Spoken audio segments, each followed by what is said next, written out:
how brands turned Coachella into a content machine. So let's talk about Coachella 2026, and I mean actually talking about what happened from a marketing perspective. So consider me, your girl from the inside, breaking it all down. First, some important scene setting. Coachella's 25th anniversary was always going to be a moment. Sabrina Carpenter on Friday, Justin Bieber making his first solo ever headlining appearance on Saturday, Karol G closing out on Sunday as the first Colombian artist to headline the festival. The lineup was insane. While 125,000 people per day were walking through the festival gates, an entirely separate show was happening. Let's start with a couple of the moment. Hailey and Justin Bieber made Coachella their personal brand launchpad, and honestly, I'm in awe. Hailey dropped Road X the Biebers, which is her very first collab that she's ever done with her husband, and the timing was immaculate. The collection introduced spotwear, which are Justin's first ever pimple patches designed by him in 5 shapes: shrooms, daisy, jelly bean, curve, and bubble.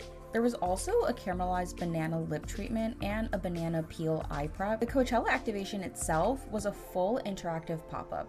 There was an arcade game, a balloon popping station, a banana-inspired coffee bar, and Hailey herself standing there taking photos with fans who kept calling her our First Lady of Coachella. Skylark is Justin's clothing and lifestyle brand that he co-founded. At Coachella, they installed a 10,000 square foot Skylark oasis in the heart of the festival grounds. There were misting stations, custom Skylark furniture, and a full ring of immersive video visuals inspired by light and space artist James Turrell. It literally looked like something you would see at Art Basel. Right next to the Oasis was Skylar's shop, which was only the second time the brand has ever sold in person. On-site sales were projected to break Coachella's weekend records within the first day. Skylark was also the only artist-adjacent brand to get an official listing on Coachella's own activities page. Now, let's pivot to the family business, because the Kar-Jenners came to Coachella not as celebrities attending a festival. They came as a coordinated brand empire, activating simultaneously across 6 different brands. Kendall's 818 Tequila returned for its 4th year with an 818 Outpost that was sponsored by Cash App. A-listers and influencers sipped on 818 in a space that felt like a mid-century Hollywood party more than a branded event. Kylie Jenner also used this as her launch pad. Kylie's brand Sprinter started as a vodka soda, great cans, very her, but she just pivoted the entire brand into functional beauty hydration with a new product line called K2O by Sprinter. Pulled up to the 818 post and started sampling. Kylie launched a new product category at her sister's party. The Jenner sisters are running a coordinated media empire, and I genuinely think people are underestimating it. Then, over at a private estate near the festival, Kourtney Kardashian Barker was running Camp Poosh for the 4th year. This is her invite-only wellness retreat that doubles as a full brand activation. This year, Lemmy, her supplement brand, hosted a dedicated relax and reset lounge inside the event. There was also a Kylie cosmetic truck and a glam room that was on site. Kourtney's personal chef oversaw the food, TikTok Shop ran the wellness lounge, ClassPass led fitness sessions, Ashley Simpson performed, and if you look at the sponsor list, 818 was also pouring up some tequila. It was truly a Kar-Jenner brand showcase disguised as a wellness festival, and the influencers in attendance posted every single second of it. Another underrated win was from Magnum Ice Cream. They became Coachella's first ever frozen dessert sponsor, and they did not just stock up the cooler. In an exclusive 12-peak VIP arena near the main stage, they set up a signature spray bar activation where VIP guests could customize their ice cream bars with edible spray paint, matched to their festival outfits, and at the festival where everything gets styled and photographed and posted, Magnum turned a frozen treat into a fashion accessory. This is a complete reframe of what their product is in that context. Before we wrap up, there are a few more brands that absolutely deserve credit, and I definitely plan on giving them their flowers. Starting off with Buldak, they became the first Korean brand to ever become an official Coachella partner. They built their activation around a 10-second no-reaction spice challenge in collaboration with Glorilla. The whole thing was engineered from the ground up to be posted, shared, and screenshotted. Always in Secret built the Refresh Room. This was a VIP lounge themed restroom. The experience had AC, hydration stations, and free samples backed with data showing 64% of women say that their period can ruin festival fun. Now, that's insight-driven marketing solving a real problem, and women were genuinely posting gratitude about the porta potties, which tells you everything. Gap's Hoodie House left festival goers customizing limited edition pieces daily and added a new claw machine with VIP upgrade prizes, gamifying the visit and making the product feel personal enough to post. PacSun skipped the grounds entirely. They planted a roadside station on Highway 111 with dirty sodas and flash tattoos. Then they put the rest of their budget into a highway billboard and an influencer house, which is a masterclass in concentrating spending where it actually creates content. Now, Maruchan actually built a shipping container ramen shop at the Cabazon Outlet Mall and advertised it with a billboard reading, "Festival finances ain't matching. We're still here when the payment plan kicks in." This is some of the best brand copy of the entire weekend. They called it their biggest activation in the company history and measured success through social conversation, not sales, which is exactly the right call for that brand at that price point. Irv's Burgers, a small LA chain, sold 1,000 limited edition Addison Rae collectible cups online within 1 hour of release, proving that a natural celebrity fit beats a big budget every time. And lastly, Bloom Nutrition wrapped an entire 7-Eleven in pink, installed a DJ, and turned a gas station into a full content moment timed to their 7-Eleven product launch. Because sometimes the most unexpected location is the most memorable one.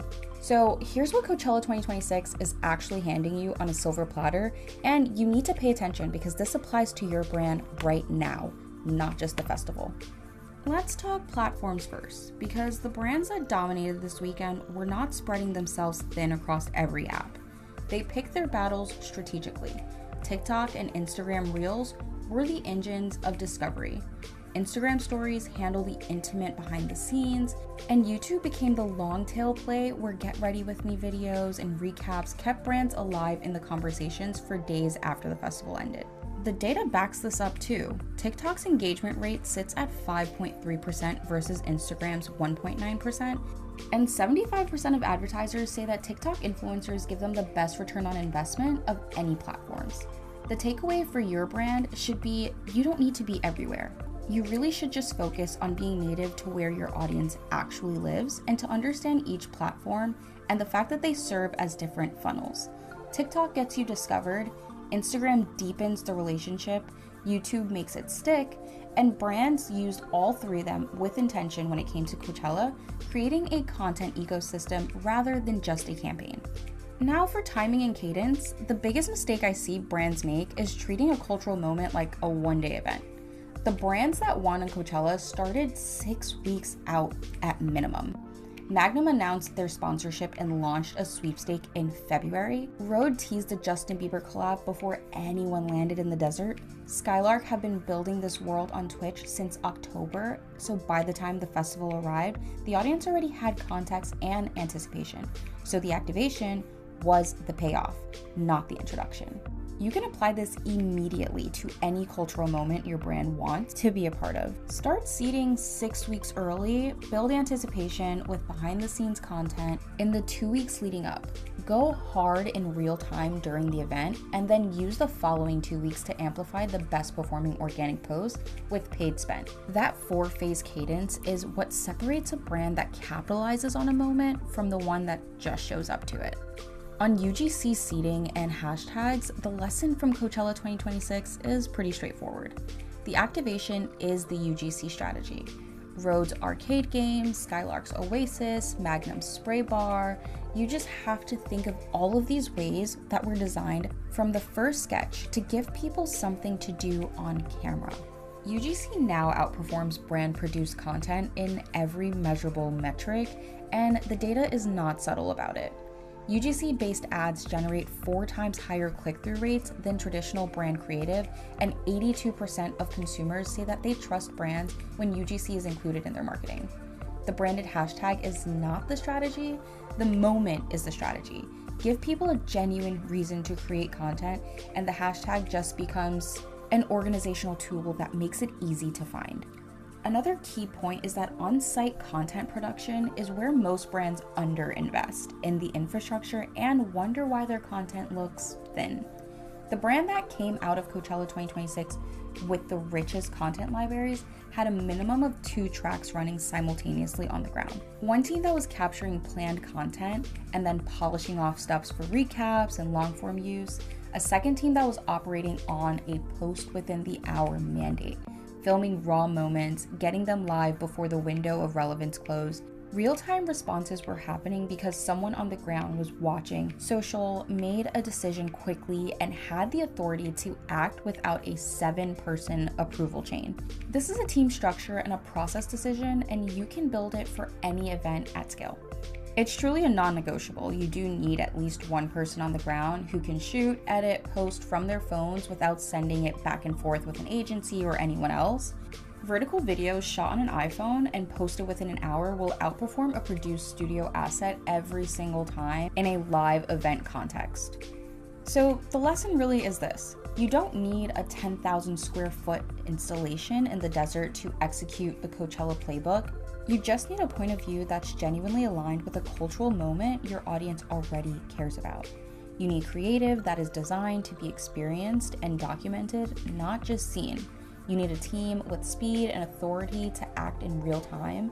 You need to seed before, show up during, and amplify after. And you need to measure in a way that you can measure every other performance channel. The brands that did all of this during this weekend did not just win Coachella. They built equity that's going to compound for months. This is honestly available to any brand that's willing to think like a participant instead of an advertiser. Now, if you're sitting here thinking, okay, well, how do I actually apply any of this without a Coachella budget? That's exactly what the marketing studio is here for. We have templates, stock photos, workbooks, planners, memberships, and services built to support your strategy, content, and design needs at every stage. One thing I really recommend that you check out is the Daily Marketing Planner, which has a dedicated section for brand positioning, customer personas, marketing goals, and content planning. Plus, there's monthly, weekly, and daily layouts, so your campaign and performance actually stay in one place. It's a hardcover marketing and content planner, and it's genuinely the kind of thing that makes you want to sit down and plan. The link's below. See you next time.